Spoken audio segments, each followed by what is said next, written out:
Stories are the most effective way to teach your child something that you really want him to learn. And the best thing about a story is he won't have to memorize, he won't think he's learning. When you embed something in a story, your child may be lying on his back on the floor just listening, but everything that's happening to the character in the story is actually causing the same kind of firing in his brain as is firing in the character's brain. So what this does is it makes for a really rich and full learning experience for your child.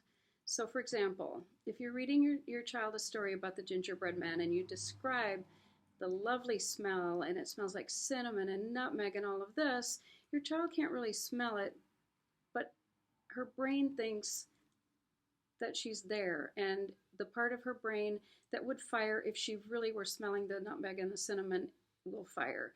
And the beauty of this and why Child First uses images in every product, well, images, but stories also in every product is because it is the easiest way to deliver things that would be boring or hard to remember, no reason to remember. And so Alphabet Tales is one of my favorite products because you can start reading these stories to a child before he or she can even talk. The story of A is about an anthill that belonged to Alexander and Abigail. And everything was going along fine until the day that Abner, who was a big, clumsy beetle, decided to climb their anthill, and halfway up he got tired, so he made a tunnel right through their anthill and ruined their tunnel. They couldn't get inside the ground anymore, and the story finishes with how Abner helped them fix everything and they got to be friends. And the rest of the stories in the book continue with the same characters. The pictures show the shape of the letter. This is what sets Alphabet Tales apart from any other alphabet book out there, is that each letter is shaped like an object that is the same shape as the symbol. So for example, the letter F is a flag. The letter M is a pair of mountains. C is a cave. And it makes it really easy because the object is familiar, it's shaped like the letter, and the initial sound of that object is the letter that the child is reading about.